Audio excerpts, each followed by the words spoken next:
DJ Mike C on the track. Cause that be natural. Lady D. Ain't looking tacky. I keep my game tactful. Yo, yeah, I'm so nappy. Cause that be natural. The infamous. Ain't looking tacky. Cause I keep my game tactful. I'm so pretty, I'm so fabu, I'm so natural, it's like it's a taboo. I'm so filthy, got the tattoo, fucking these bitches like I own ragu. On my business with my platoon, getting these minutes like I'm a typhoon. Y'all is cheering on that cartoon. Hey guys, and welcome back to Airfros and Babyhairs, and thanks so much for joining me on this chat. Today we have a few topics of discussion, so go ahead and grab you some snacks, get you something to drink on while we get into the things of the things. Also, make sure you subscribe if you haven't done so already. Hit the like to help us grow, and be sure to leave your thoughts and opinions in the comment section. So hey guys, how are y'all doing today? Hopefully all is well. Me, I'm doing good. You know, I can't complain. It is what it is. So yeah guys, I wanted to get into a few topics that I came across, and as I always say, some of them are old, some of them are new. You know, it's like some things be new to me and old to y'all, but I just want to bring them forward so we can discuss. So yeah, let's jump into this thing. Now the first topic is about some conjoined twins that share a pelvis and a reproductive system, but only one of them has a man. All right, and this is going to be coming from lbc.co.uk, and it says conjoined twins open up about sharing a pelvis and reproductive system, but only one of them has a man. Conjoined twins share a pelvis, vagina, and a liver, but one has a boyfriend and the other one is asexual. Conjoined twins Lupita and Carmen Andrade, 22, have lived a life that is unique. The sisters, however, don't share a boyfriend. Carmen has a boyfriend named Daniel, while Lupita is asexual. They share a liver, bloodstream, reproductive system, and vagina. With one leg each, Lupita controls the left, Carmen the right. In a recent interview with the Today Show, the pair answered the questions that they receive most often from the public. It's not all rainbows and sunshine, Carmen told the American TV outlet.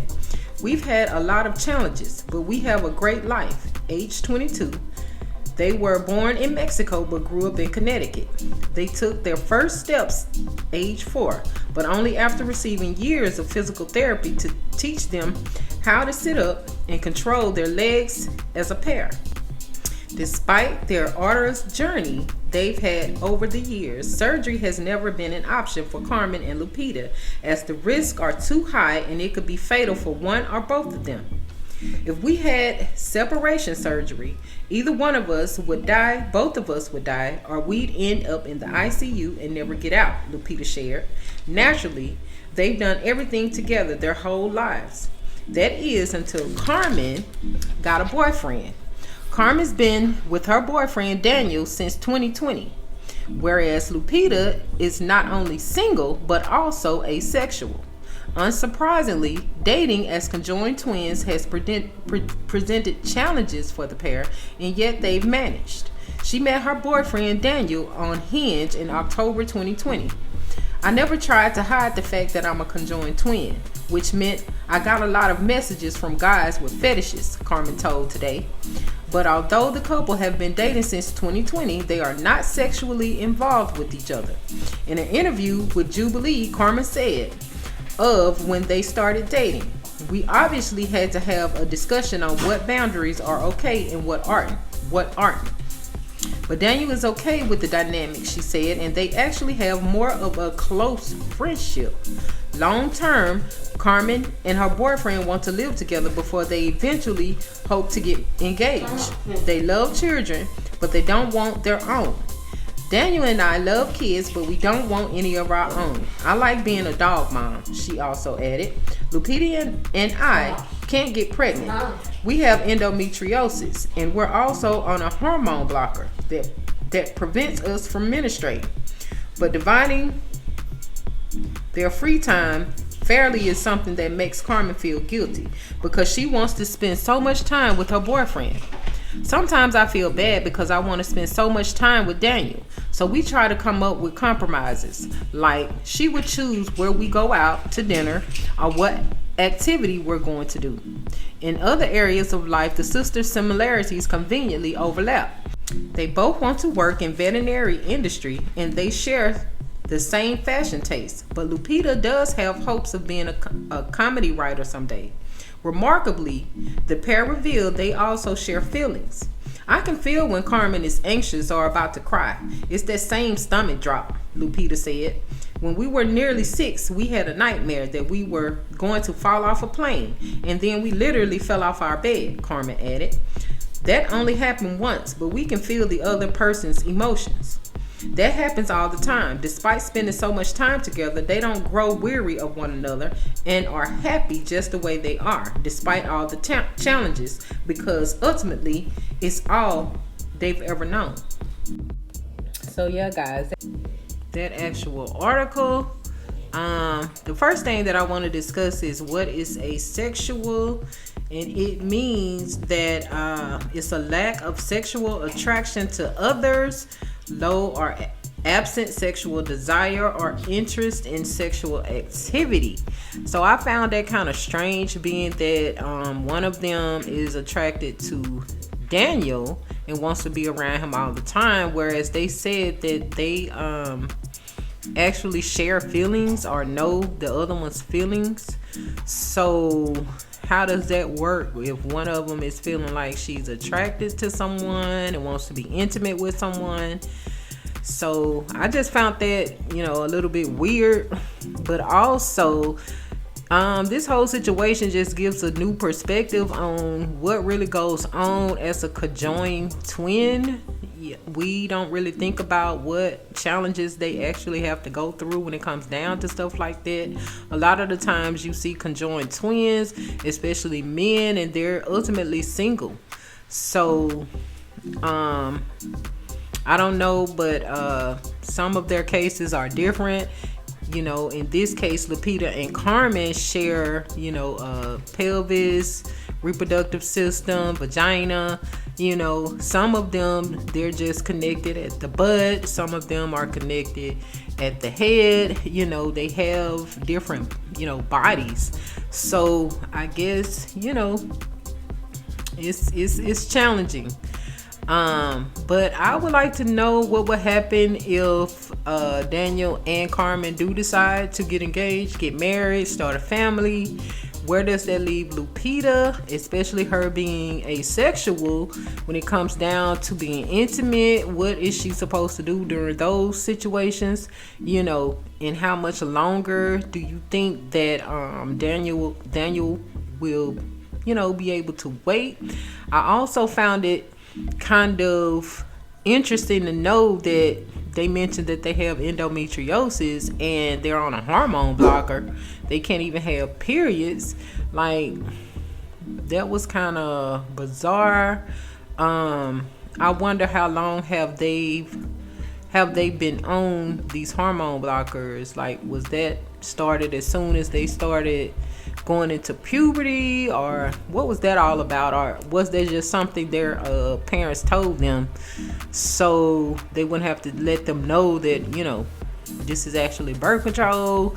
I don't know, it just sounds a bit weird, but I don't know. But I would like to have an update on what happens in the future for them. So yeah, guys, let me know y'all thoughts. It's also interesting that Carmen met Daniel on a website as well. I feel like that's a bit strange too. I would like to know more about his character and personality and how his life has been since dating Carmen. How does his family feel, his friends? Do they get looks and stares when they're out? I would like to know more about this whole entire situation because it's very interesting, and I would like to know, how it pans out and how have they been able to last for so long, It's just very interesting. But yeah, guys, let me know what y'all think about it in the comments. If you have any questions or anything like that you can come up with to ask them, or any scenarios that you think that they might be facing, and how do you think they deal with certain situations. So yeah, guys, let's move on to the next. So yeah, guys, it recently came out that Britney Spears and her dude are divorcing. So let's get into what USA Today had to say, and I will save my remarks to the end, or my thoughts on the matter. So as far as USA Today, they say that Britney Spears says in an Instagram video that she is shocked about Sam Asghari filing for divorce. Britney Spears says she is shocked after her split with actor Sam Asghari, but it's nobody's business. In a video post on Instagram Saturday, where the singer dances in a neon green bikini bottoms, a black crop top, and tall black boots to the song If by Janet Jackson. Asghari, 29, filed his petition to dissolve his 14-month-old marriage to the 41-year-old pop superstar in Los Angeles County Court late Wednesday. Like the vast majority of those who file for divorce in California, he cites irreconcilable differences as the reason for the split. According to his divorce filing obtained by the Associated Press, as everyone knows, Sam and I are no longer together. 6 years is a long time to be with someone, so I'm a little shocked, but I'm not here to explain why, because it's honestly nobody's business, she wrote. USA Today has reached out to Spears and Asghari's representative for comment. Asghari's filing lists the couple's separation date as July 28, though reports of the split did not emerge until Wednesday. It says he would try to get financial support from her while blocking her from getting any from him, and it seeks to have her pay for his divorce lawyers. Spears and Asghari, who tied the knot in June 2022, separated nearly 3 weeks ago, and Asghari is seeking spousal support and attorney's fees in their divorce. She went on to say, "But I couldn't take the pain anymore, honestly. In some sort of telepathic way, I have been receiving so many messages that melt my heart from friends, and I thank you." Spears posted a photo of herself smiling while riding a horse on the beach the day after the separation was public, and wrote of her plan to buy a horse. Spears is known for posting videos of herself dancing and twirling in bikinis on Instagram and her 42 million followers. But on Saturday, she wrote, "I've been playing it strong for way too long, and my Instagram may seem perfect, but it's far from reality, and I think we all know that. I would love to show my emotions and tears on how I really feel, but some reason I've always had to hide my weaknesses." The filing says the value of Spears and Asghari's assets and those they own jointly has yet to be determined. Spears and Asghari had no children together. Spears said she and Asghari lost a baby early in her pregnancy in May 2022. Asghari addressed the couple's breakup on his Instagram stories Thursday, asking fans and the media to be kind and thoughtful. "After 6 years of love and commitment to each other, my wife and I have decided to end our journey together," Asghari wrote. "We will hold on to the love and respect we have for each other, and I wish her the best always." Britney wrote, "If I wasn't my dad's strong soldier, I would be sent away to places to get fixed by doctors. But that's when I needed family the most. You're supposed to be loved unconditionally, not under conditions. So I will be as strong as I can and do my best, and I'm actually doing pretty damn good. Anyways, have a good day and don't forget to smile." And this article was written by Laura Trillo and Naledi Yushi and Edward Seagram. So I just find it very, very interesting that Asghari stayed with Britney through that whole conservatorship and helped her, fight to get her money and assets and all of that stuff, and then decided to marry her, and then only after a few short months decided to actually divorce her. I find that very strange. I'm not surprised by it, because really he's very young. Britney is getting older. And it seemed like he was just there for access to her wealth, just like everybody else around her. She is considered to be, kind of loony, and she's not that girl anymore. You know what I'm saying? Although I have been a Britney's fan. I don't know what made her spiral out of control. But as far as her music, her dancing abilities, all of that, I think that she was a phenomenal pop star. But somewhere along the way, she absolutely lost her mind. But I just didn't really believe the relationship from the beginning. I'm surprised he stuck around that long. However, they did say it was accusations of her cheating instead of him, which is surprising, but not really. And it was supposed to be with the house help. But by him being young and attractive and a upcoming movie star or actor, I just didn't feel like Britney was his type. I don't even know how they ended up together. That's neither here nor there. He's just trying to get the bag. I'm talking about some spousal support. And, that's like a new wave of stuff going on. Like men trying to get money out of these women, these wealthy women that they've gotten access to. And what makes them think that they're supposed to get it? You know what I'm saying? Like, what is going on? This is like the world is turned upside down. I get it, but then I don't get it. I mean, it's almost like what's good for the goose is good for the gander, but a woman has never been or supposed to be the sole provider. You know what I'm saying? And it's like the audacity for these men to be asking for money. But I guess if you accustomed to a lifestyle, he was accustomed to Britney's lifestyle, or was he though? Because she was under a conservatorship. It's like she just got access to her own wealth. So what were y'all doing before? How were y'all managing before?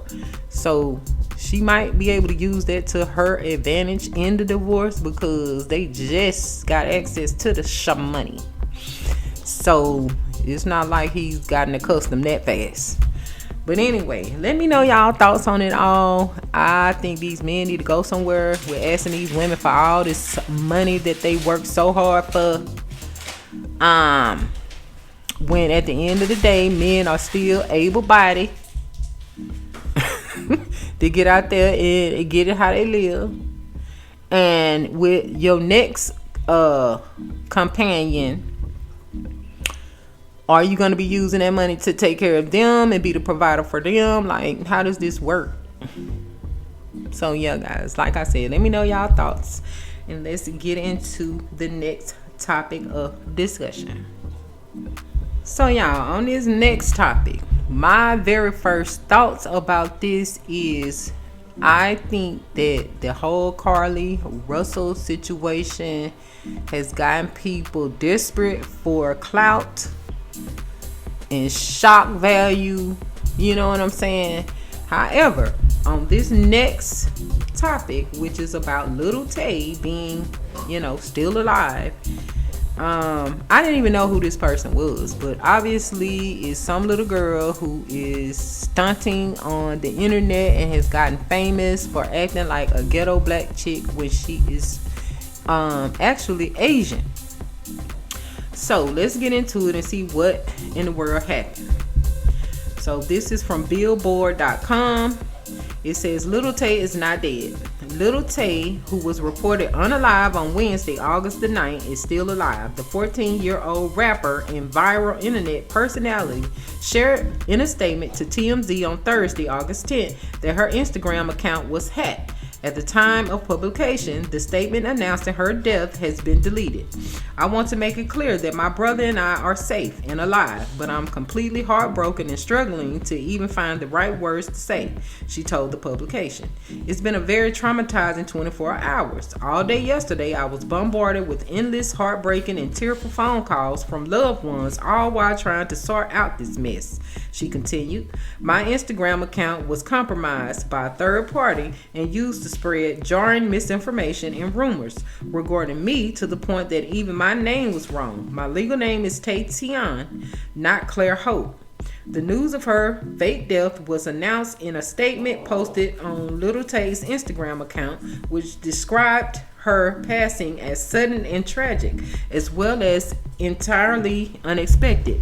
It is with a heavy heart that we share the devastating news of our beloved Claire's sudden and tragic passing, reads the statement posted Wednesday, August 9th. We have no words to express the unbearable loss and undescribable pain. This outcome was entirely unexpected and has left us all in shock. The statement also revealed that her brother died too. Her brother's passing adds an even more unimaginable depth to our grief, it read. During this time of intense sorrow, we kindly ask for privacy as we grieve this overwhelming loss, as the circumstances surrounding Claire and her brother's passing are still under investigation. The self-labeled youngest flexer of the century, Lil Tay, shot to fame in 2017 with controversial viral videos showing off wealth and cussing out haters. And this article was by Rania Aniptos. So yeah, guys, like once again, it just reminds me of the stunt Carly Russell pulled, which only lasted about 2 to 3 days at max. She was pretty much gone a whole 48 hours and then suddenly showed up. This girl here was supposed to be gone to the upper room, and within 24 hours she's popping back up. And also her brother, it's just giving, stop with the con artistry, so I don't even know what to think about this, but I just think it was for clout. Let's get the people something to talk about, get our names roaming in these streets, reach out to people who've never heard of me so I can get some more people to follow me. Like I said, I didn't even know anything about this person, but now all of a sudden, because they were supposed to be unalive, now it's coming through my timeline and I'm trying to figure out who is this person and what do they do and why are they even famous. But anyway, let me know what y'all think about this crazy antic and all of the shenanigans. Alright guys, the next topic of discussion is Nene Leakes interviews with Carlos King, and this information is coming from Essence.com. So it says 7 takeaways from Nene Leakes interview with Carlos King.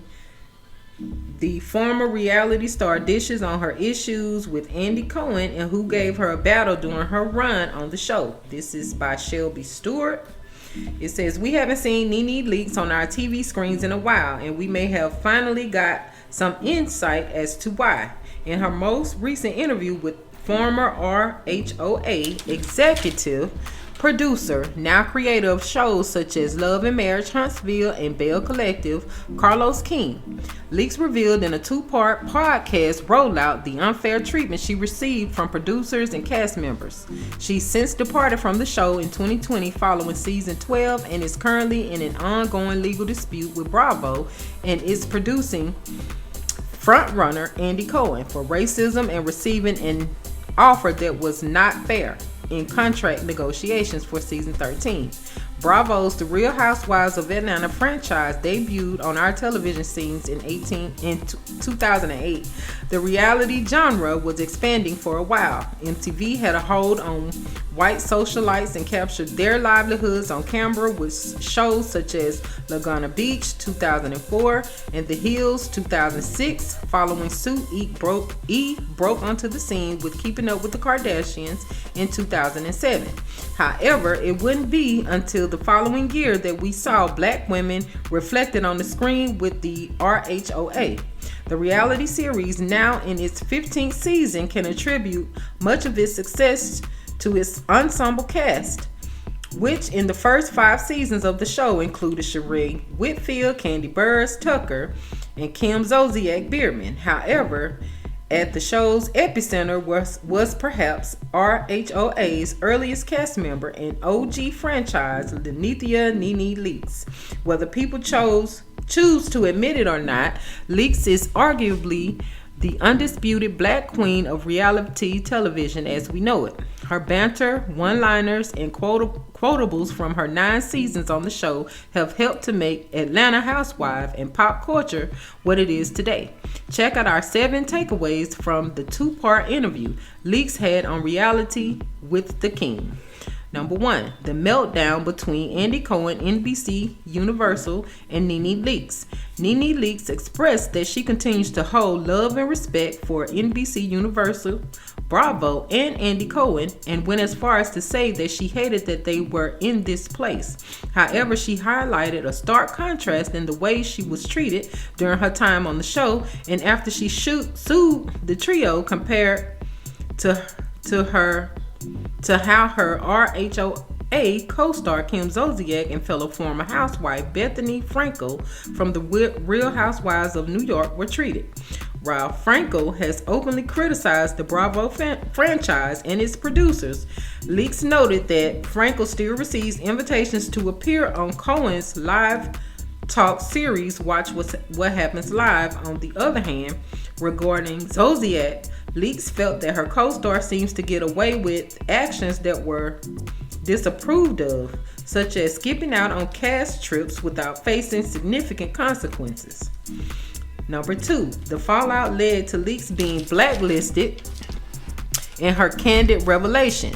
Leakes admitted that there was a prolonged period during which she struggled to secure any work opportunities. She revealed that after facing legal issues with NBC Universal, Bravo, and Andy Cohen, her career opportunities diminished significantly or were entirely abandoned. Leakes also disclosed that she had been in talks with Debmar Mercury, the production company behind The Wendy Williams Show, for a potential talk show deal. However, after her highly publicized meltdown with the veteran talk show host, the discussions with various companies suddenly went silent. Even when she had other potential contracts on the table, they would inexplicably fall through, compounding the challenges she faced in rebuilding her career following her RHOA exit. Number 3, who's considered a star on RHOA today? In both her interviews with King and on an episode of The Breakfast Club, the housewife OG said that most of the women on the show lacked the star quality. She argued that a former friend of the show, Marlo Hampton, is the biggest entertainer on the show, and that's a glaring issue considering the other ladies with much more tenure. If Marlo is the biggest entertainer on the show, they have got to do something, Leakes said. She didn't hold back in her assessment of the show recently. She added that Candy Burrs is overrated and overpaid. Said Portia Williams Guabadia has star potential, and that Kenya Moore is bored with her current castmates. Wow. Number 4, Nene Leakes' ideal RHOA cast. The rating for RHOA this season are historically down. According to King, RHOA went from the number 1 show on the network to the number 3 spot, falling behind shows like Below Deck and The Real Housewives of Beverly Hills. The show could be saved, however. Leakes and King said it may be time for a rebuild of the cast, and the show lacks an anchor. She says in a perfect world, she would create a cast that doesn't include herself, but instead Portia, Candy, Marlo, Kenya, and Drew Sidora. She says she wouldn't mind Zolciak Bierman as long as she came to work. Number 5, Nene should be as big as Kim Kardashian, while Keeping Up with the Kardashians premiered a year before RHOA. Both networks are owned by NBC Universal. Leakes argued that her career trajectory should be on par with Kim Kardashian's, and she felt that Bravo left her out to dry. Leakes claimed Leak's claim is not as far-fetched as it may seem. Her phrases, gifts, and memes have penetrated the cultural zeitgeist. RHOA is as large as it is today because of Leak's efforts. Number 6, Claudia Jordan gave Leaks a run for her money in season 7 of the show. Nene is known for being a good read, and it wasn't until season 7 that introduced several new faces, including Demetria McKinney and Claudia Jordan, that she felt up for a challenge. For RHOA's fanatics, the infamous scene in Puerto Rico with Leak's argument with Jordan is when she admittedly said that while Jordan is starless, she gave her a run for her money. Number 7, if Nene came back to the show, it would be for the fans. According to Nene Leakes, the fans' consistent requests are the only motivating factor that would prompt her to consider returning to RHOA. She emphasized that her decision would be entirely driven by the viewerships, stating, "It would be 100% for the fans," while she acknowledged that the money is not insignificant. She reiterated that her primary focus would be on making a comeback for the sake of her dedicated supporters. Wow. I do think that Nene did bring a certain element to the show, and I know that whole entire Housewife of Atlanta show was pitched by Nene. I mean, if it wasn't for Nene, it wouldn't be no Housewife of Atlanta. But I also feel like, really that was when Nene was there was probably the last time that I watched when she kind of like bowed out, and it was like she didn't even want to participate. She didn't want to be involved. And I feel like if it was all about the fans, then why not, take one for the team and go and do what you came to do. You came to the show to be the attitude, the clapback queen, and then when everybody gained up on you, you decide to fold. That's when you needed to come harder. You know what I'm saying? It's like she didn't want to keep filming. It's like she was, like I said, she just folded up. When at that moment it's time for you to clap back at all of them. Let the world know why you the queen of the show. You know what I'm saying? It would have been very entertaining, and you probably would have got that raise that you kept asking about. And we know that in all of these jobs and careers, the racism is there. It's always going to be feeling like for us as melanated people, we always getting the short end of the stick. But at the end of the day, it's like since you left, everything else fell apart too. It's like you should have just took one for the team, kept the show going. Don't let nobody see you sweat. Don't let nobody take your spot. And now you talking about if you come back, it's going to be specifically for the fans. It should have been for the fans anyway. You know what I'm saying? So sometimes we got to pick our battles, and we got to think about what all we have to lose. Because you had all of this going on based on you being on that show, and then just to get mad because these girls coming at you and these people don't want to pay you what you want to be paid. Don't worry about it. You got all these other opportunities that's going to pay you to make up the difference. But now, since you decided to bow out, you don't have any of that anymore. And talking about this for the fans. Girl, get back on the show. They need you. You are the meat of the show. And that's why it's so boring. Everybody that's there needs to be there, but you need to be there also. You're the one who keeps the controversy going. You the one keep the mess going. You know what I'm saying? I actually did like Nene on the show. I think it's cool. She's funny. I love the way she dressed. I love her style, but she could never be my friend. She too messy for me, but it is fun to watch. So she needs to get back on the show so they ratings can go back up. It's like they don't have nobody to beef with. That's why it's so boring. And we don't have Nene's clapbacks. We don't have Phaedra Reeves. We don't have Portia on there beating up people and acting goofy and silly and dumb. We need all of that back. You know what I'm saying? But yeah, guys, let me know what y'all think about Nene and what she had to say in the comments below. Did y'all like Nene on the show? Do y'all think she needs to come back? Do y'all think she was shysty and a lot of her antics on the show?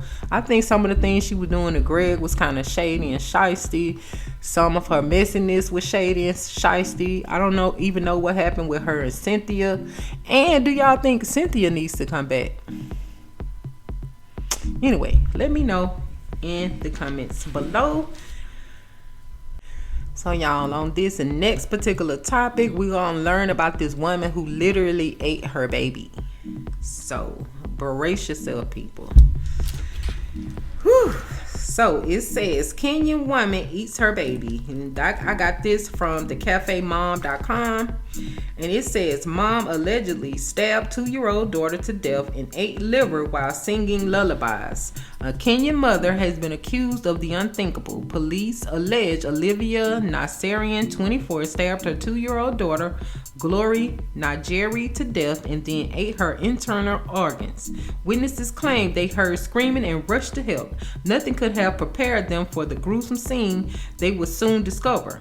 On April 23rd, Nasserian was reportedly naked in her home and singing nursery rhymes to her baby while she violently attacked her. Neighbors tried to open the door and help the child, but it was too late. Once inside, they saw the infant had died and Nasserian collapsed on the floor. Everything seemed fine with the young mom. The Nairobi Wire reported that Gladys Waniku, Nasserian's aunt, said her niece had just returned to Kalingela from Kirinyaga, where she had been living with her boyfriend for the past 8 months. She reportedly appeared to be doing okay at first, but things took a turn on Sunday. The young woman began speaking in tongues and destroying things like utensils and a TV in her parents' home where she was staying. Neighbors claimed Nasserian began to chase the dog around the house before she attacked her child. Neighbors apparently witnessed the brutal attack. Neighbors desperately tried to get into the home as the child's screams pierced in the air. One neighbor told The Standard they could hear Nasserian chanting to her baby. "You will never cry again, my baby. You will forever sleep. I love you, my daughter."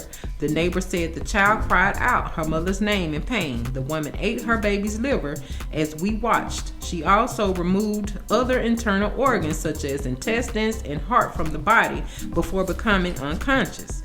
The neighbor said, unable to get into the apartment, neighbors contacted police for help.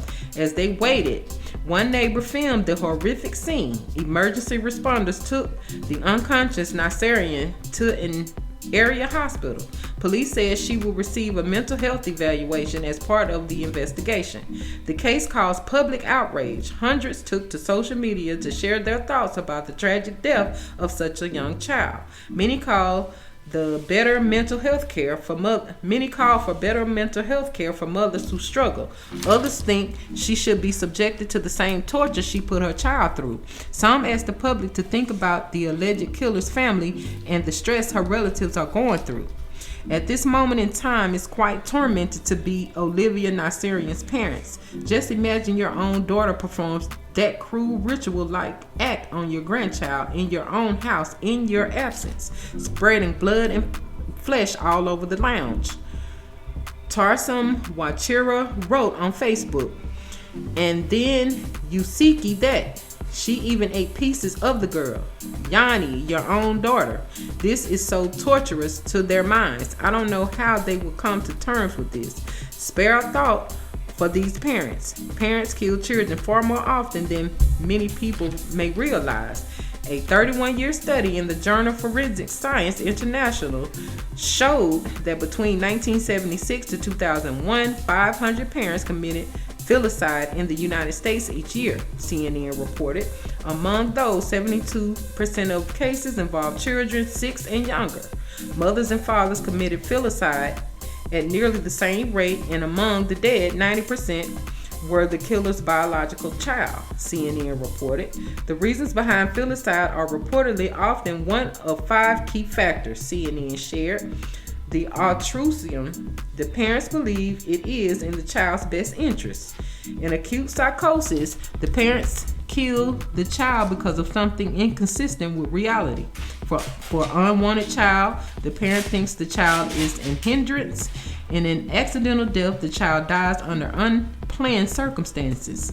When it comes to revenge, the parent kills the child to get back at a spouse. Wow.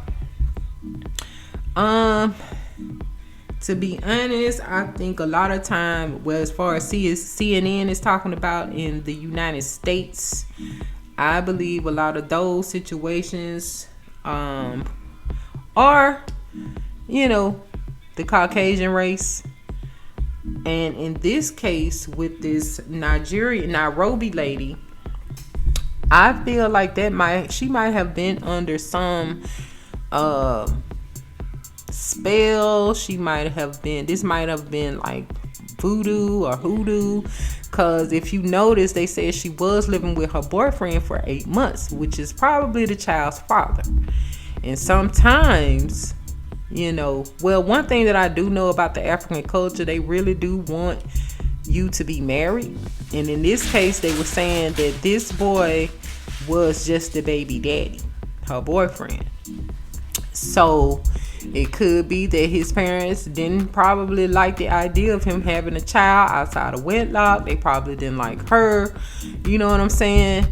And for her to be running around with the utensils and then chasing the dog, and then the last thing for her to attack was her child. It's like she was doing a plethora of things before she even got to the child. So it just sounds like, this was something dealing with her mental, or this could have been some type of spiritual attack she was under. I don't really know, but I know a lot of things go on over there, and it's very different from over here as far as, the reasoning behind why we do what we do.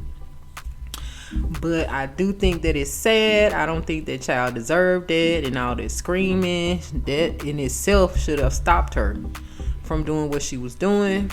But I hope that they do get to the bottom of it. If it was ill intent on the mother's behalf, I do feel like she does need justice to be served. So if that means she need to go to jail, then so be it. If it is some type of ritualistic type situation, then they need to get to the bottom of that too, and get the people who actually did that to that mother. So yeah. And I can't really say that it was postpartum.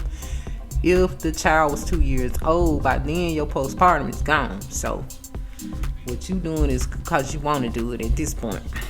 But anyway, so yeah, guys, let me know what y'all think about that in the comments below. It's sad, it's gruesome, it's gross. Like, why, how, when, and where? Really, was you hungry, sis? Like, come on now. But yeah, and then also, like, her parents were saying too, like, she did it when we wasn't there, and she did it in our house. Like, her parents did not want it. And it's like, at the end of the day, she could have gave that child to her parents, apparently, because they seem to be more hurt by it than her. So, you know what I'm saying? But over there, they really value grandchildren. A lot of time, not so much when they out of wedlock, but they really value their grandchildren, because they're just letting them know that the bloodline continues, our legacy continues. You feel me? So yeah, guys, moving on, and speaking of boyfriend, girlfriend, dating, whatever, I guess this kind of falls in line with that. And it is, what do y'all think about instant dates? And have you ever went on one? Now, first of all, let's get into what is the meaning of an instant date. So an instant date means to get invited for a drink, and if the other party doesn't like what they see in person, they will get up and leave without saying a word, or just ignore you altogether. Keep in mind that you will initially meet this person on a dating app. So what it's saying, you start out online on these dating apps, and then y'all viewing each other profile, looking at your likes and dislikes and all of this, that, and the other. And we'll just say the man sees this girl that he's interested in. He can see her from the shoulders up, head shot up, waistline up, and he's like, ooh, I like what I see, but I don't know if she catfishing me. This could be an old picture. This could be a picture from when she was 200 pounds lighter.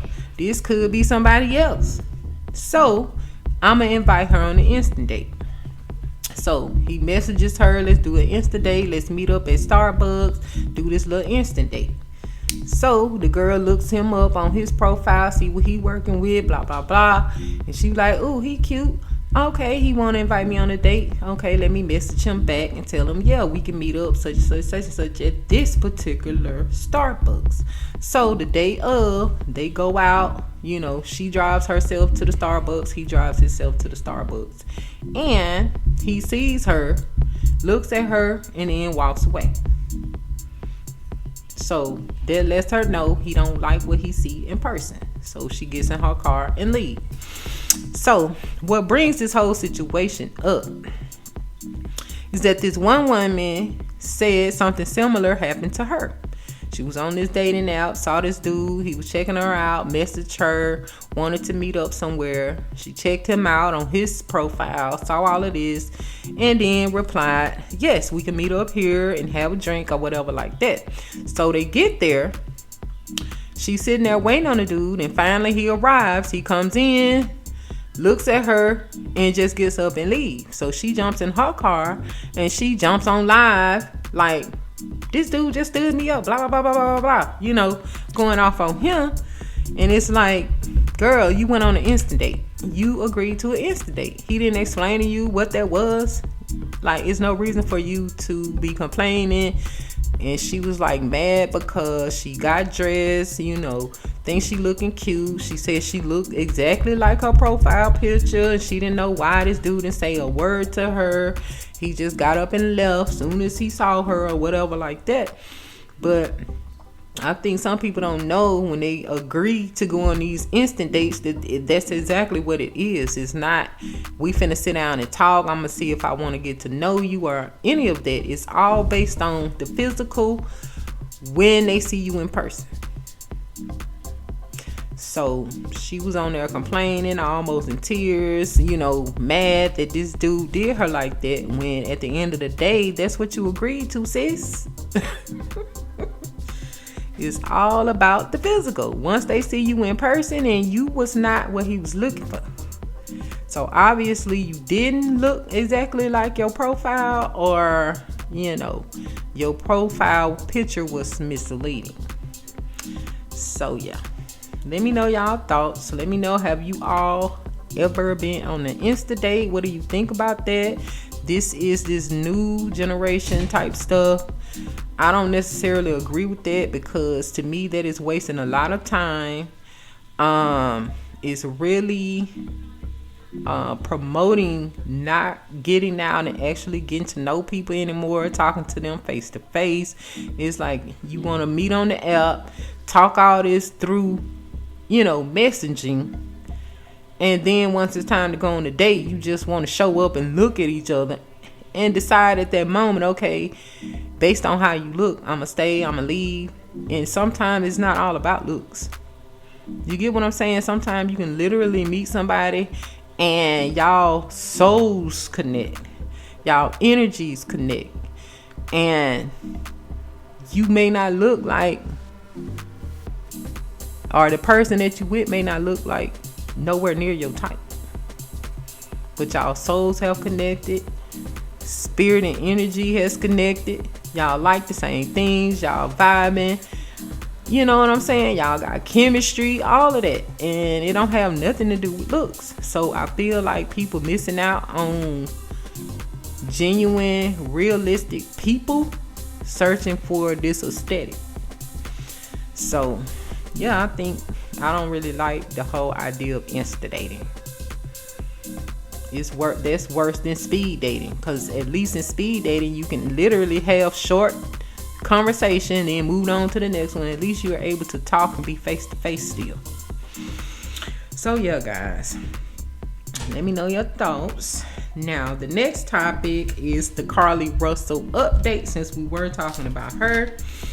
And this is from WVTM 13, and it says, Hoover, Alabama. Carly Russell is scheduled to make her first appearance in court this October. The 25-year-old is facing 2 misdemeanor charges after lying to police about being kidnapped and seeing a child along the side of Interstate 459 in Hoover. Warrants for Russell's arrest were put out last month, shortly before she turned herself into the Hoover City Jail on Friday, July 28. She was released the same day. Russell is scheduled to appear before a judge on October the 11th in Hoover Municipal Court. She faces charges of false reporting of law enforcement authorities and falsely reporting an incident.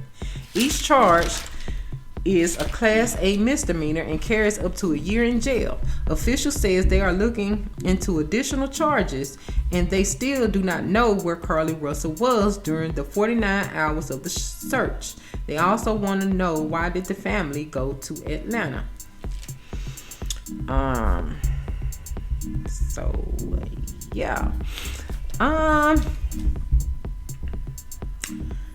It seems like they are trying to find more things to charge her and her family with, if you ask me. Because it's saying here that they're looking into additional charges, and the fact that they don't know exactly where she went, and right after that, asking why did the family go to Atlanta. So it's like they're trying to put together the pieces of the whole family being involved, and for some reason or another, Carly was supposed to end up in Atlanta. So anyway, we're gonna have to keep our ears to the street to see what happens in October the 11th, to see will she have to do any time, and also catch all the updates as far as the investigation. Will there be new charges brought up against her, and also on the family? So I think we need to keep our ear to the street so we can see what's going on. And I think this does definitely need to be a what's the word I'm looking for? They need to use her as an example, because too many of these younger people are trying to do something similar or doing the same thing. It's also the Carly prank going on and stuff like that. And just like I said about the Lil Tate situation, it just feels like there was something similar to what Carly had did. So yeah, so let me know y'all thoughts on that. Do y'all think she should go to jail? Some people said no, because she didn't hurt nobody, and the Karens do it all the time, falsely report, you know what I'm saying, and falsely accuse and all of that. And then on the other hand, people are saying she needs to go because when we are missing for real, nothing is being done. Nobody really says anything. The message doesn't get around. They don't really look for us like that. So why would you play and do all of that when they don't even be looking for us like that when stuff really does happen? And while I feel like too, while she was out there doing all that for those 2-3 days, and they was on this massive manhunt looking for her and that baby, that one of us could have been seriously being kidnapped in that time, in that area, and they were too busy fooling with her. They couldn't even get to the other person that was really in trouble. So it's sad. So yeah, I kind of feel like I'm on the fence with it, but because so many children are kind of trying to mimic that situation, I feel like she does need to be an example. But hold on, y'all, before we move on to the next. This next topic is about Brother Polite. If you know who he is, then you know. But he is a member of the conscious community, the woke community, and he got himself in a bit of trouble. So we're going to read an article or parts of an article from 85. So, one of the first things is Brother Polite, a popular social media influencer, has been arrested for alleged battery of a 14-year-old and may face years in prison. Brother Polite, also known as Michael Nowat Jr., was arrested for alleged battery of a 14-year-old girl and may face years in prison. Brother Polite, a popular social media influencer known for his work in awakening and educating the black community, has faced numerous allegations and is now facing potential prison time.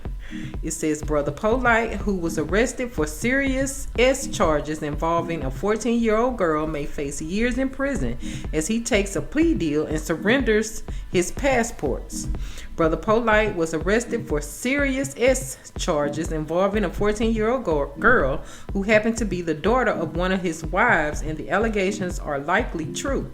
Brother Polite was in court for pre-trial hearing where they discussed logistics and sentencing, and he was ordered to turn in his passports, possibly indicating trouble with the law, while the allegations surround a 14-year-old girl and DNA were mentioned. It says Brother Polite, an influencer and motivational speaker, is facing serious charges for alleged battery of a 14-year-old girl with DNA evidence found in the victim's mouth and may potentially serve prison time. Brother Polite is facing multiple serious felonies and misdemeanors, and despite claiming innocence and threatening to sue bloggers, he cannot be sued if they speak the truth. Brother Polite, an influencer and motivational speaker, has been arrested for alleged battery of a 14-year-old girl with DNA evidence found in the victim's mouth, and he is now facing potential prison time. Brother Polite reportedly engaged in inappropriate behavior with a minor, including touching and attempting to force her into sex, raising concerns about his conduct and the safety of the girl. A man asked one of his wives to take their 14-year-old daughter to an after party, which raises concern about inappropriate behavior and separating the girl from her parents. Noah took a girl to his hotel room, touched her inappropriately, tried to force her to perform fellatio, and then made her throw up. Brother Polite's lawyer suggests there is hidden information that the public cannot see, potentially misleading the public about the truth of the serious allegations. Brother Polite reportedly took a plea deal on charges of child R-word and other serious offenses, despite previously stating he wouldn't, leading to questions. He wouldn't something to questions about the truth of the allegations and his credibility.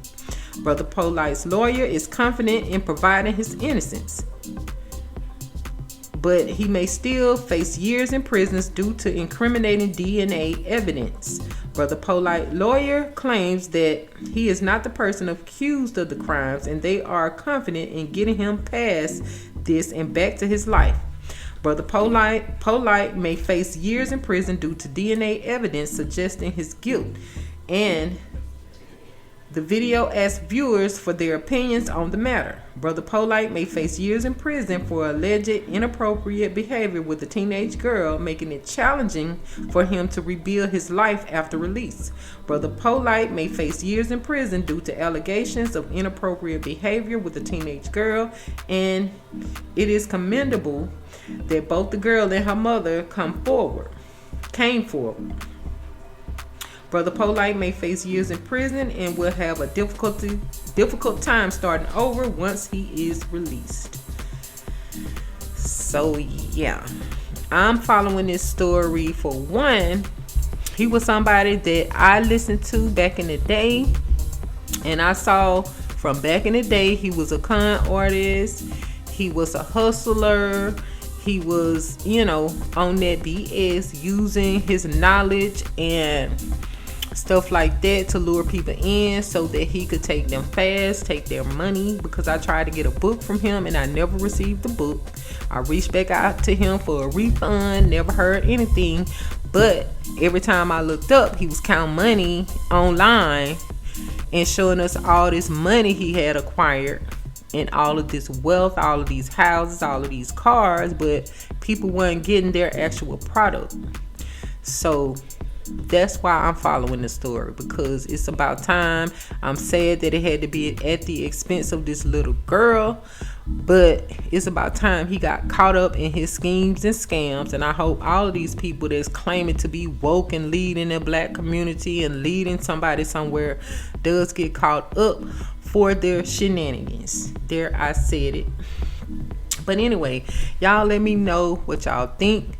I do think this is horrible that he did this to this girl. Why do you have to do this to this little girl? She is now at this point supposedly your stepdaughter, and you got all these wives. Why couldn't you take one of them? And what kind of mother is this woman? Okay, you didn't think something was wrong. This man wanted to take your 14-year-old to a club alone without you. Like, if he's being charged, she should too. Because I don't care if he's her stepdaddy, he's her father figure. What 14-year-old girl needs to be in a club with grown people?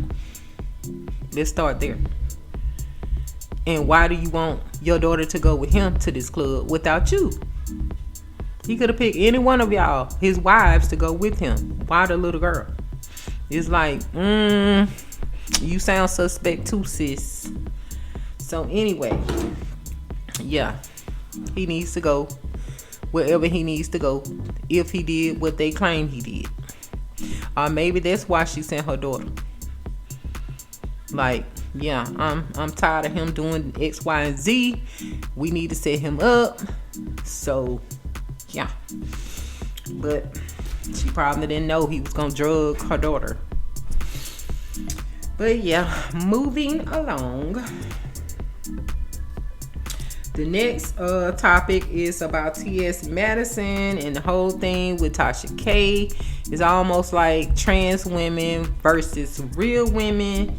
So yeah, let's just jump into it. I don't know if y'all heard, but y'all finna find out right now. So it says T.S. Madison absolutely flames Tasha K in a profanity-laced diss video. Madison went fire and brimstone on Tasha K for speaking ill of her. And this article is by Terry Schroffire.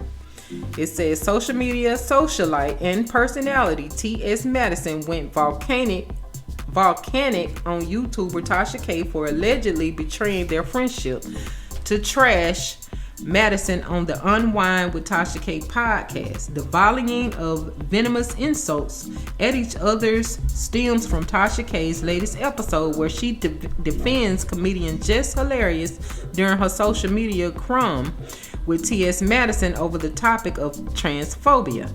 Tasha accuses Madison of throwing subtle jabs at her when Madison invited Tasha K on her show last year. When the show aired, Madison titled the segment "Bloggers Who Are Liars," making Tasha feel some kind of way. Tasha never forgot the alleged slight. So when Jess Hilarious and Madison had their verbal spat this past week, Tasha saw her opening and she read Madison for filth. T.S. Madison pissed me off, Tasha K began. When people show you who they are, believe them. The only thing foundational about T.S. Madison is her excellent foundation that she wears on her face to try to compete with us, women. Tasha also took the liberty to show Madison's passport to the world and claimed that Madison was throwing around the term transphobia for clout. Some social media users predicted that Madison would clap back with fire. And right on cue, what Madison unloaded on Tasha on her own podcast with what was tantamount to an inferno. Social media was blown back by the ferocity of Madison's response to Tasha K and indicated so on Twitter. So let's get into that really quick. I'm going to play these actual clips and hopefully y'all can hear and y'all can tell me what y'all think. So this is the one where Tasha K is defending Just Hilarious. So let's try to see if this will work. T.S. Madison pissed me off. When people show you who they are, you believe them, okay? The only thing foundational about T.S. Madison is her excellent foundation that she wears on her face to compete with us, okay? Hey, I always loved the T.S. Madison show, but I'm gonna be honest with you. I'm telling y'all right now, I cannot with these so-called content creators. What I have a problem with is that Maddie, I don't ever see speaking up for the disrespect that black women go through. Now, she disrespected me to my face. And I didn't see it till the end. Gave her the highest rated show next to Monique. She let Sophia do a segment before my segment was coming on, and Sophia talked about bloggers that were liars. Right after that segment comes my segment. Maddie lets other people do her dirty work for her. She wanna always try to remain neutral, but then she'll send shots when she feels it's safe. What my case got to do with you? What are you trying to do? Earn cool points by saying, oh, before the show, it's like having a disclaimer, these bloggers be lying and shit. But then I come and sit down with you as a friend. When that happened, I was like, oh my, she got the right bitch today. Y'all will say, oh, Tasha K falls out with content creators. But let's ask why we falling out, though. I can go down a list, throwing shots on your videos and, throwing shots using other creators. And I'm a hood bitch. Y'all have to understand that it took a while for me to evolve into the corporate bitch that I am now. So y'all still got to give me some time. Because if I see a bitch and I see you in the parking lot or the Wit Dixie and all that shit you was talking, I'm going to ask you to keep the same fucking energy. And then y'all feel sorry for her because she start crying and start hollering motherfucking 6 cents. Then we got the gay boy. Oh my God, I'm such a fan. Oh my God, I'm such a fan. I'm such a... Can you help me with my channel? Oh my God, I look up to you. Cool. Motherfucker had 500 subscribers. Threw the Sabies at him. He gonna come and tell me that I stole a Dr. Sabi interview and I sent the motherfuckers to him. I went to him. I was like, yo, what's this? I'm so sorry. That was... Well, clearly that was enough of that because we heard what she had to say about Madison. Now let's listen at Madison's response. First of all, Tasha K, bitch, fuck you. Fuck you, you whirlpool, wishy-washy, flip-floppity ass bitch. I really wasn't gonna come on with no motherfucking malice or ill in my heart, because the second part of what I'm getting ready to talk about, I don't have no malice or illness in my heart. But you bald head, scallywag, dirty foot dragging, drunk pussy, ditzy bitch. Play with your pussy, bitch, and don't play with motherfucking me. Bitch, when you brought your struggling ass over here, bitch, I sent my makeup artist to fix your ugly ass up. Okay? Let's get that for number one. Bitch, you borrowed from me. Number one. Number motherfucking two, bitch. If it wasn't for me and Kaya split, bitch, you'll be trying to figure out who the fuck you is. One thing T.S. Madison has always done is stood on that bitch. She is T.S. fucking Madison, bitch. I told y'all bitches I had dick at the bottom and titty at the top, bitch, from day one when the door fucking open. And the only reason why I'm not gonna get on your mama is because your mama ain't did nothing to me. Now, bitch, you got 4 million motherfucking problems that you need to be worried about, bitch. You flipping asshole. And you don't need to be worried shit about motherfucking me. You need to be trying to take care of them 4 million motherfucking problems you got, bitch. Before them goddamn African kids be out there on Save a Child, bitch, paying 35 cents a day, walking around trying to get their next meal. Find you somebody to play with, pussy asshole, bitch. I'm from Miami, Florida, just like bitch, you from Florida. Punk bitch. I ain't never did shit to you. Brought your struggling, dixie, drunk ass into my motherfucking house. That's how you phony bitches work. Off the dope. Fuck your pussy ass. Fuck you and the motherfucking football head ass kids you got, bitch. Don't play with me, ho. I don't like pussy ass bitches like you because there always be bitches like you that always do fuck shit like that. It's always, that's how I know you a Florida bitch. I done grew up with bitches like you, just like that. You was just calling Jess a man 2 motherfucking days ago. Ugly ass hoe. Bitch, if it wasn't for my motherfucking makeup artist, bitch, you wouldn't look nice as you do now. Cause you's an ugly motherfucker. Just like your man, bitch. Because we got the pictures. That's number motherfucking one. You ain't loyal to nobody, so I wouldn't expect anything less of you.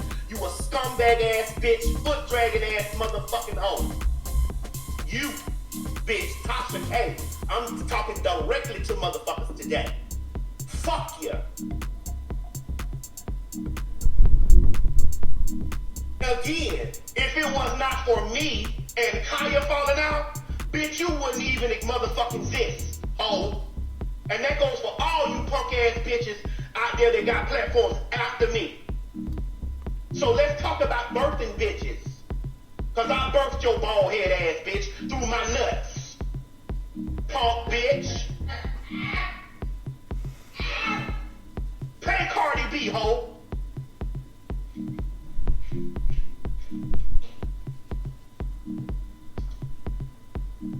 I shouldn't even speak to your motherfucking ass, bitch. I called you on the telephone, ho, and the way you was over there reading it like I was bowing down to you, bitch. I asked you, ho, do we got pressure? Do we got pressure, bitch? We both Florida bitches. Punk bitch. Do we got pressure? And ho, if we had pressure back from the Fox Soul show, bitch, you should have got your regular ass on the motherfucking phone, bitch, and called me and told me that it was up, ho. That's what you should have did. I ain't never disrespected you. Never. Never. When you brought your drunk dixie ass over here to my motherfucking house the first time, bitch, I ain't never disrespect you. Never. I've never disrespected you. Never called you out your motherfucking name. Ain't never said shit about you. Ain't never said nothing about you. When they was dragging you up and down the street, I stayed away from that shit, bitch. Cause I said I fuck with you. But it's fuck ya. Fuck you and the football head ass motherfucking kids you got, bitch. Because you keep playing with Cardi B and everybody else on motherfucking line, bitch, you gonna have them hoes out there hustling for 35 cents a day, bitch, in Africa. Punk bitch. And we ain't gonna talk about bitch, cause bitch, you struggling for cash. Bitch, I just backed up off of BMW stock with a $200,000 motherfucking car, bitch. So I ain't struggling for no money, bitch. I ain't had no money. Funny looking ass motherfucking drunk bitch. You suck my dick. You and your motherfucking husband, bitch. Again, since we talking about birthing motherfuckers, bitch, if it wasn't for me and Kaya, bitch, you wouldn't have been born. Puss asshole. That's what you hoes like to do. You hoes like to fuck around, say fuck shit to punks, and then get behind it and act like they, oh bitch, now you a motherfucking woman. Bitch, I would never put hands on you, hoe. Never. Bitch, I would never put hands on you. Bitch, your husband need to watch out for you, bitch. All the debt you finna put his motherfucking ass in. Imagine having to give up your dream house, bitch, because bitch, you over here talking about a bitch. Unfactual asshole. Fact of the matter is, bitch, when I jumped on the internet, I told everybody that I had a dick and titties, bitch. Those are facts. I ain't never in my fucking life told nobody, bitch, or tried to gatekeep periods or tell women that they ain't fucking women, bitch. I help your drunk looking ass look better than the fuck you did. That's why you look nice now. Halfway. Funny looking ass bitch. Bitch, we from Florida. So that's all I'ma say. We from Florida, bitch, and you know how Florida bitches get in the mud. Pussy. And I can look at you and your husband in the face. Pussy. Pussy punk bitch. Fuck you and your kids, ho. Now let's put the trash to the motherfucking curb, bitch. Cause you ain't in my tax bracket, pussy asshole. And bitch, you ain't on my motherfucking level on no level. I don't give a fuck how you run up and down the internet talking, bitch. I don't even come on this bitch if I don't want to. All you hoes can suck my dick. Okay, well, maybe we need to go finish listening to Tasha because I didn't hear where she was coming at TS mama. So let's finish with Tasha so I can see why the mamas got involved. That was so fucked up. I should not do shade of you. I told you how I work. If I see some slick shit, we're done. I don't trust nobody. So I had to give y'all some backstory. So when I saw she did that, I knew where to put her. I've never seen her stand up for anything. Not even for your fellow trans sisters that are out here getting murdered every day. Bitch trying to build, go protest, child picture, nothing, bitch. Let's start from the beginning. Where's the girl on the period? The man, woman on the period. This is what I mean when the transphobia just comes out. The audacity and just the arrogance for cis women to believe that they own periods, that they own womanhood. You don't. Okay, you don't own periods, you don't own womanhood. You experience both, and both are different for every person, but as a cis woman, it doesn't belong to you, so you can't gatekeep it. Like, hello? The audacity. We're not gatekeepers, bleed. Bleed. You cannot have a baby through your intestinal tract. Do not fuck. But Just Hilarious responded, and I could tell she was trying to be politically correct. Who the fuck stands up for us? And us, I mean women, real women, biological women, women who were born with all the parts that you guys wish that you were. When does the delusion stop? What is the difference between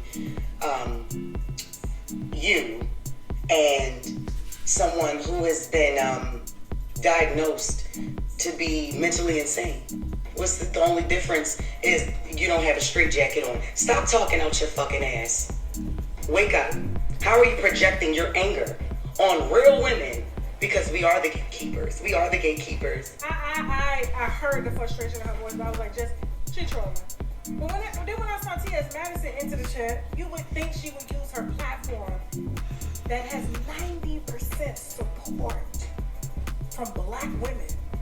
Heterosexual black men ain't following her, and if they are, they gay. You got trans women that are being murdered. Big gay men being just so much shit we can really be focusing on. But you want to use your platform for makeup, lashes, birth implants, ass shots, and this imaginary transphobia that you think all women go through. We don't go through transphobia, and you want to call us cis. I'm not your cis. I'm not your fish. I'm not none of that. I'm your fucking mammy. And you get it right. You bitches wouldn't exist. You wouldn't have these hair colors. Chinese made these wigs for us. It's not enough money y'all to keep the market. It's just not enough. Just as a way to back up her claim that there are real women with underlying transphobia issues because we're jealous of trans women because we get mistaken for being trans women. She used this video to, I guess, double down on what she was saying instead of, again, speaking out on the bullshit and on the bitch that's on her team trying to say that we don't own periods. And we're still waiting on them to believe. Play the video. You do a segment here called The Dark Side of the DM. Okay. I told you a little bit about it earlier. Yes. Is there a DM that you would like to share with these motherfucking people? Yes. Okay, so it's a cliffhanger. So this guy's a celebrity. Blue check in the DM. Yup, this nigga DM'd me and wanted to fly me out so I could fuck him. In the ass? Yes, but not with a dildo. This nigga thought I was a man. He really did think I was he thought I was a transgender. He thought I was trans. Competition, didn't she? He was very Drunk what he was. What the fuck very is wrong with direct him? with it. I was like, This is crazy. wow, yes. I would like to know this nigga's name later. Mhm. Let me ask you this. If he made the deal seem pretty juicy, you know, let's say you single and, you know, maybe offered you $100,000, would you put a strap on for that? Absolutely. What do you mean? Oh, wow. Girl, yeah. See, not a trans man, but a man, because black women, we're called dark, we're called ugly, we're called this, we're called that. And even the breakbeat media girl, what is she, don't call me white girl? She even gets mistaken for being a man. Not a trans man, not a trans woman, but a man because she has a deep voice and she's very masculine. So instead of people just embracing who we are as women, they want to say, oh, look at them manly bitches and masculine bitches, okay? But then they look at the makeup of a black woman, they see the cheekbones, they see the ass, they see the hips, then they go buy it, put it on themselves, and try to sell it with a high-pitched. Okay, still didn't hear anything about her mother, but I do want to quickly find one of Tasha K's responses after that response from T.S. Madison. So give me just a second to pull it up. So y'all, I think this is the one where she responded to T.S. Madison. I'm only trying to play the part that we need to hear. So here we go. However, until this, just riddle me this. Everybody, including Timothy, is screaming transphobia. However, until they address the direct transphobia that they participate in, Angelica Ross or T.S. Madison or whoever else is a fan of the movement. Because here's what I have a problem with, and I'm going to say this and we're done. When I tell you it's no more now. Unless somebody wants to come on my platform and talk about things, that's a totally different thing. We can open up a can of words, but I want to say this, okay? Trans women are the reason we have transphobia. Because they live it every day. And when I say they live it every day, they live it, they eat it, they breathe it, they fuck it. They hide it. They support the DM movement. They sell dick, ass, pussy, all to supposed down low men. They take their money. In Madison's case, I heard that she, boyfriend had bought her that house, and this is all alleged, of course. I wasn't there during the home transaction, but he gave her 10 racks for the house, and she sent him to jail because he was a dope boy. He was a down low dope boy, But here's what I'm gonna say, until y'all start really aiming y'all anger at the real culprits, which is the men y'all fuck on the down low. The men y'all hide, all of the husbands that you're screwing to keep your bills paid. Until you start showing support to the wives of the husbands or boyfriends or fiancés that you're fucking on the down low. These men don't want to clean y'all. They don't want to hold your hand walking into the grocery store. They ain't trying to marry y'all. They ain't trying to be seen in public with y'all. Until y'all address the real problem in your bedroom. Leave me out of this shit. I'm here for black women and black women only. I expose it all. Anybody that's hitting on a black woman, beating on a black woman, disrespecting a black woman, trust me, it all gets poured out over here. I walk, live my truth. My name says it all.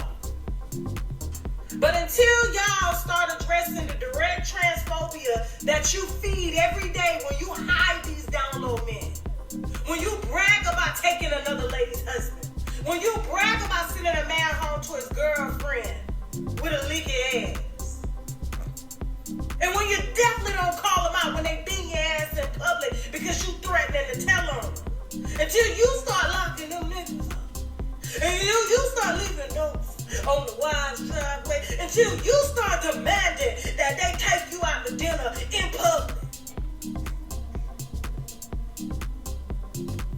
Bitch, we got bigger problems to worry about.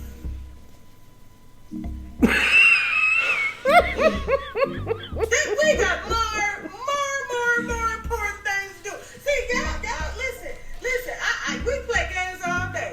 Talk about me, talk about children, talk about whatever. But what we're not going to do is you're not going to be able, because I'll be honest with you, when the last time you seen Madison in a relationship?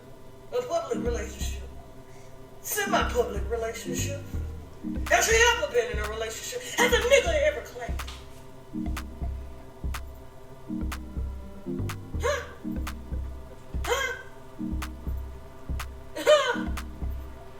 Don't worry about that makeup right there. I had to sneeze and my shirt collar, so I'm But think about it, y'all. Think about it. Y'all so focused on the wrong thing.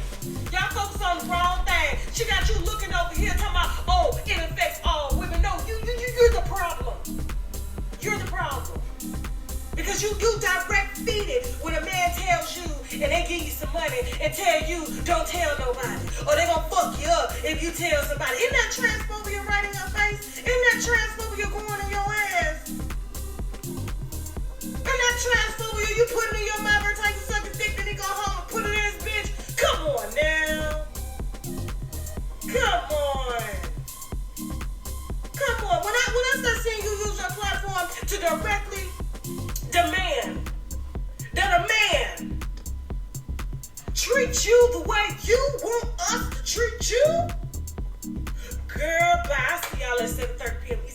time on TashaKline.com, okay? We got...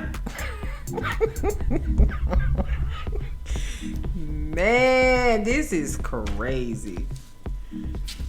I am flabbergasted.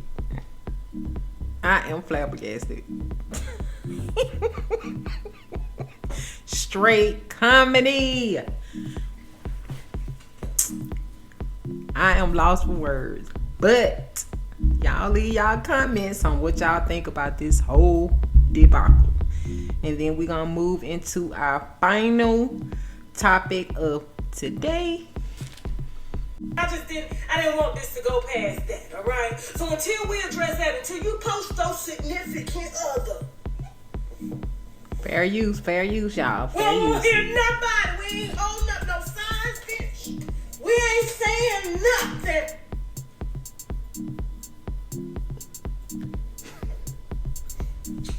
We ain't saying goddamn thing.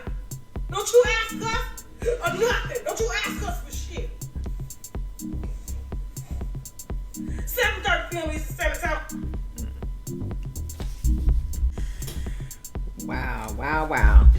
But anyway, y'all, I am lost for words. I am tickled. This is crazy. Oh my goodness.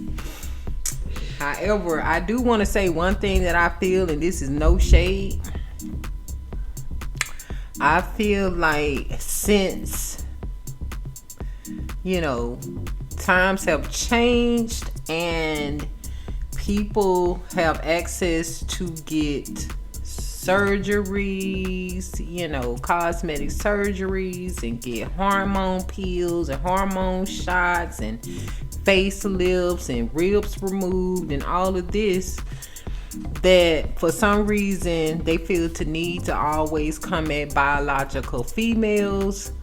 I feel like if that were to be stopped, as far as the cosmetic surgeries, all of these hormonal shots, hormonal pills, all of these therapies, that we wouldn't be getting as much smoke. They always want to come for our appearance and all of that, but at the end of the day, it's like if they were to stop all of these things from allowing you to look more like us, then we wouldn't be having these issues. So I feel like they need to stop allowing people to have surgeries if it's not medically necessary. For instance, the only reason you would need to have cosmetic surgery is if you're in an accident, your face is deformed, limbs are removed or detached or whatever like that. It has to be a medical emergency. And I don't think they should continue to allow people to get hormones or testosterone or whatever. You know what I'm saying? Because it's throwing off the chemical balance in the body anyway. And I think long term it's going to be causing issues. So I feel like all of that needs to stop unless it's a medical necessity.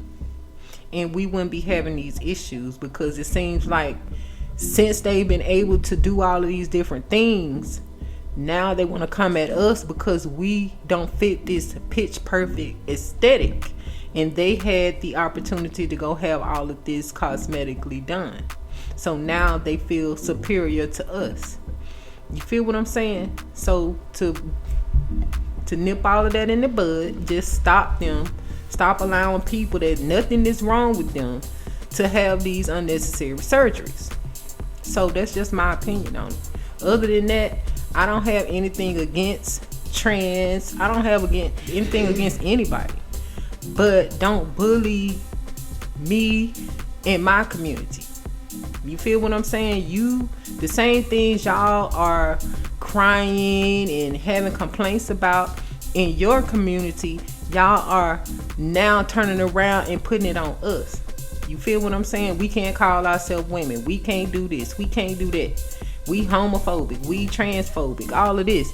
Whereas in your community, you're saying, well, you're being bullied. You're being, murked and all of this because of who you choose to be or how you choose to show up. And you have this society that's telling you you can't do this and can't do that and can't say this and can't say that and can't wear this and can't wear that, and then y'all turn around and doing the same thing to us. So it's like the pot calling the kettle black. So I feel like treat us how y'all want to be treated, and stop beefing with us, because we not beefing with y'all. So that's just my thoughts on it. So anyway, moving on to the next topic. Y'all can leave y'all comments below on what y'all think. I feel like everybody should live how they want to live, do what they want to do, but leave other people alone. If we not in your community and we don't agree with your community, that doesn't mean turn around and bully us. And even if we do agree with your community and don't have a problem with your community, why are you bullying us? At the end of the day, why are we the topics of y'all discussion? Shouldn't y'all be talking about y'all issues? Just like Tasha said, it's a lot going on in your own community that you could be focusing on besides natural born females and how much better you look than us, in your opinion. So yeah, anyway, let me know y'all thoughts. The next thing we're going to talk about is genetically modified mosquitoes. And I'm going to read this from the CDC, which is the Centers for Disease Control and Prevention. So let's get into it. It says Aedes aegypti mosquitoes spread viruses including dengue, Zika, and chikungunya. Aedes mosquitoes are common throughout many areas of the United States. Aegypti mosquitoes can be genetically modified and used to control other Aegypti mosquitoes in a community. In the United States, the U.S. Environmental Protection Agency has authorized use of OX5034 GMAE. So that is the Aegypti mosquitoes for release in counties in Florida and Texas. This EPA authorization allows local mosquito control programs to evaluate how effective GM mosquitoes are in reducing Aegypti mosquitoes in areas where they have been released. How GM mosquitoes are produced and used to control Aegypti mosquitoes.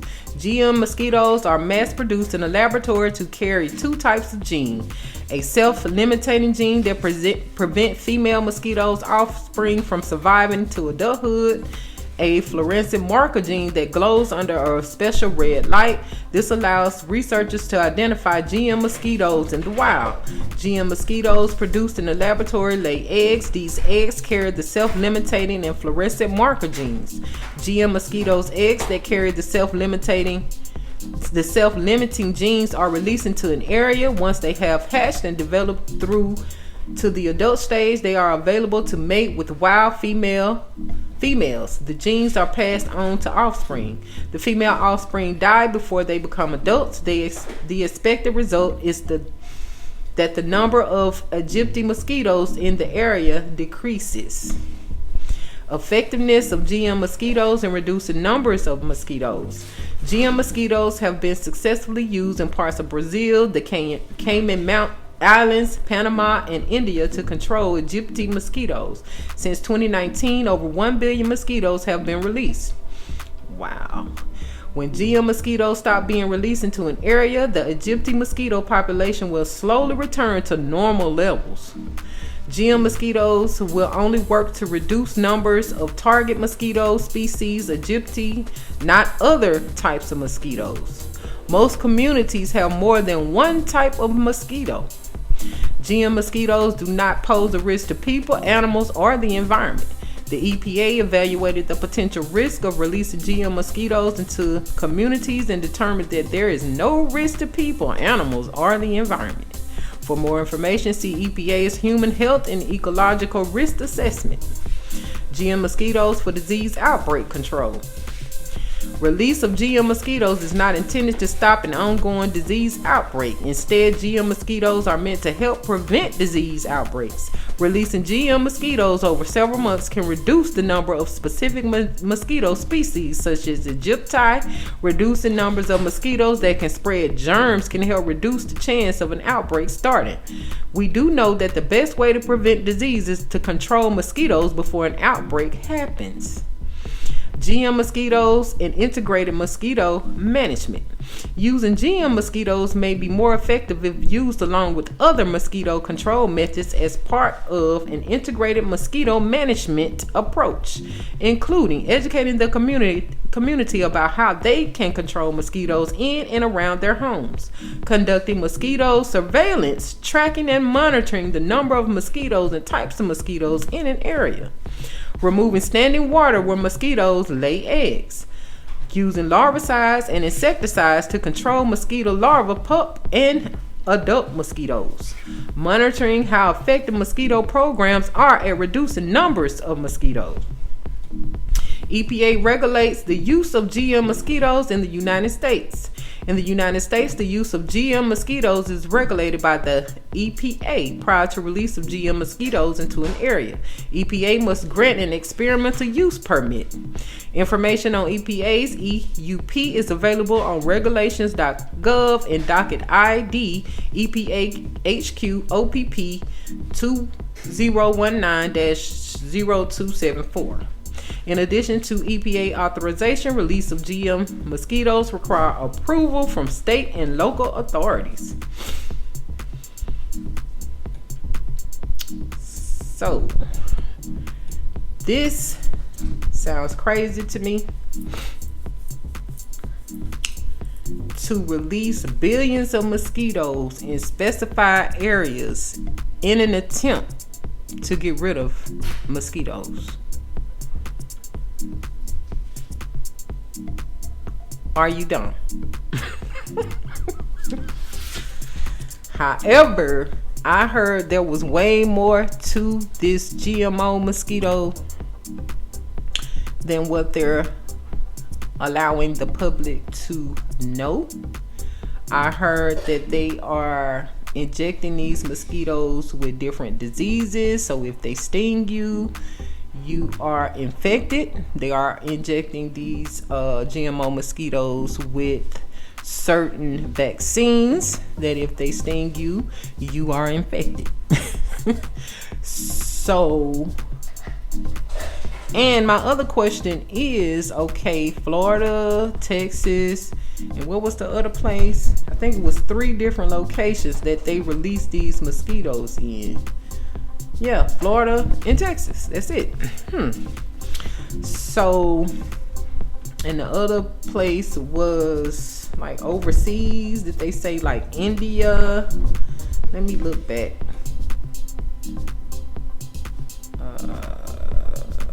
So Brazil, Cayman Islands, Panama, and India.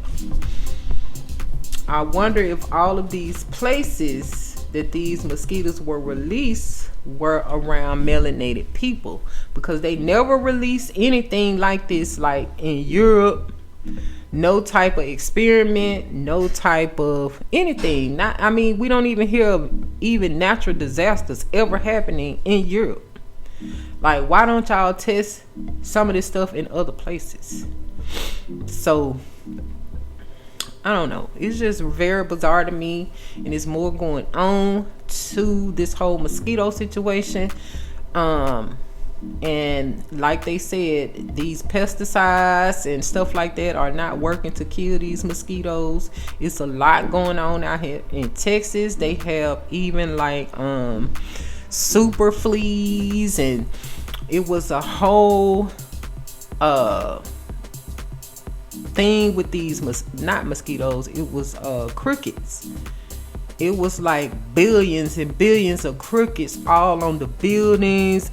The crickets were like taking over. This was like 1 year. I don't know how they got rid of them, but it was like 1 year the crickets were everywhere.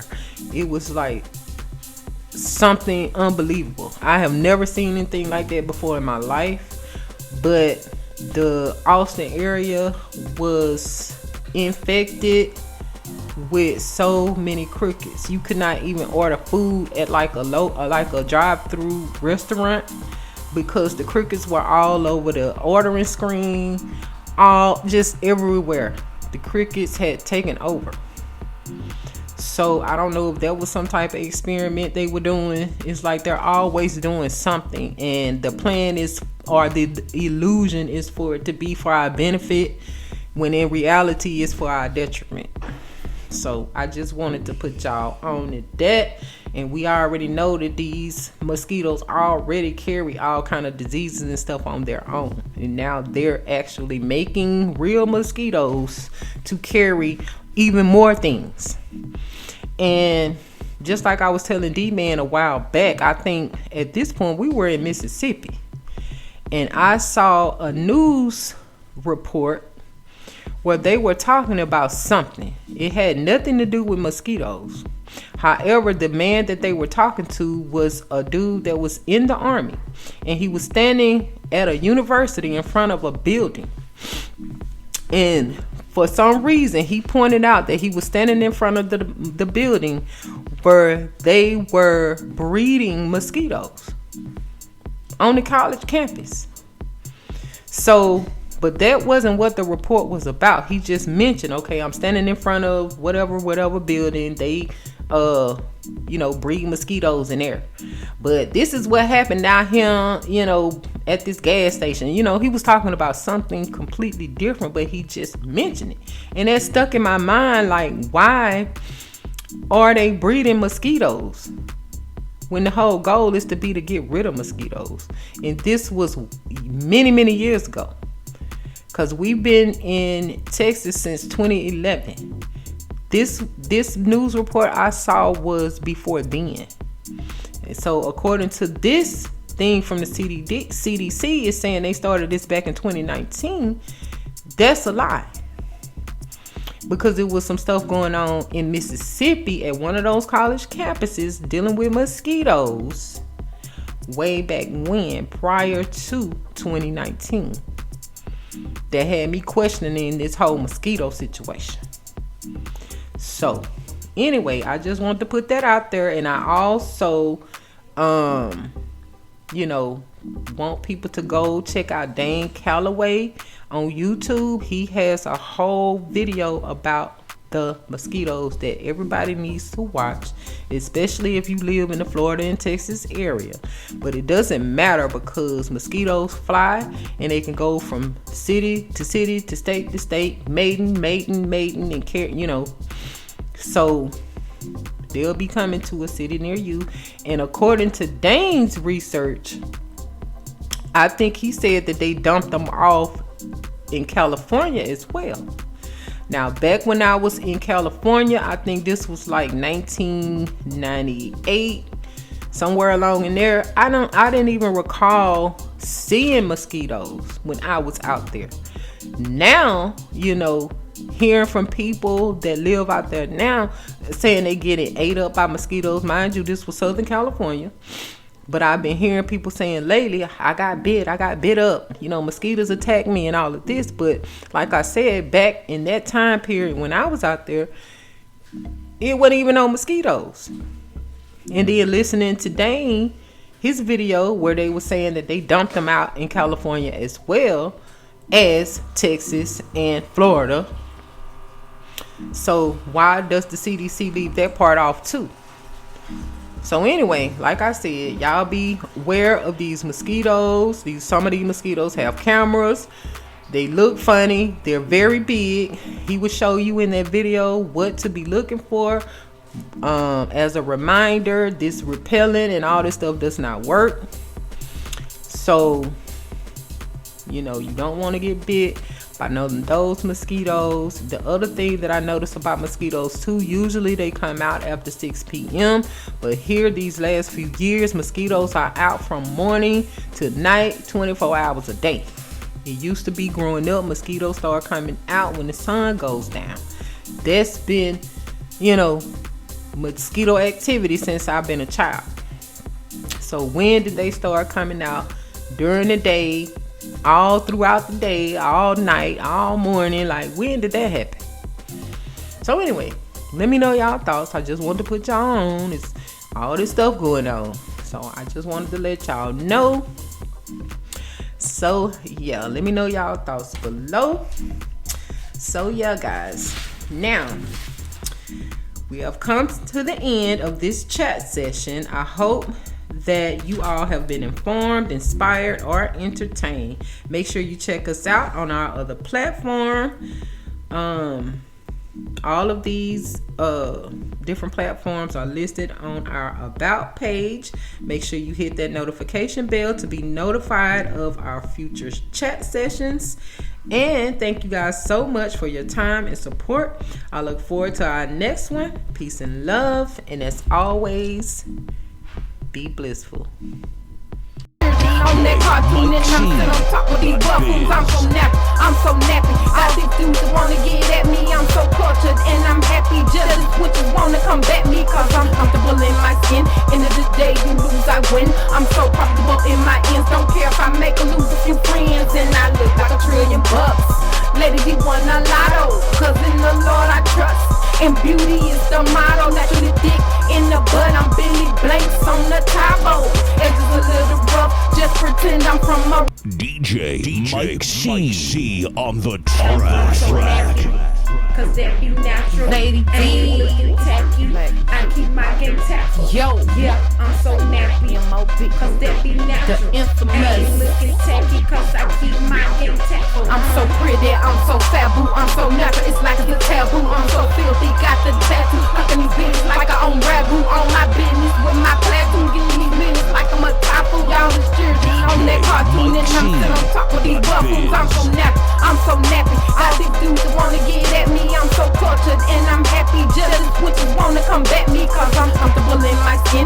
End of the day, you lose, I win. I'm so comfortable in my ends. Don't care if I make or lose a few friends, and I look like $1 trillion. Lady, we won a lotto, cause in the Lord I trust. And beauty is the motto. Naturally thick in the butt, I'm Billy Blanks on the Tabo. Edges a little rough, just pretend I'm from a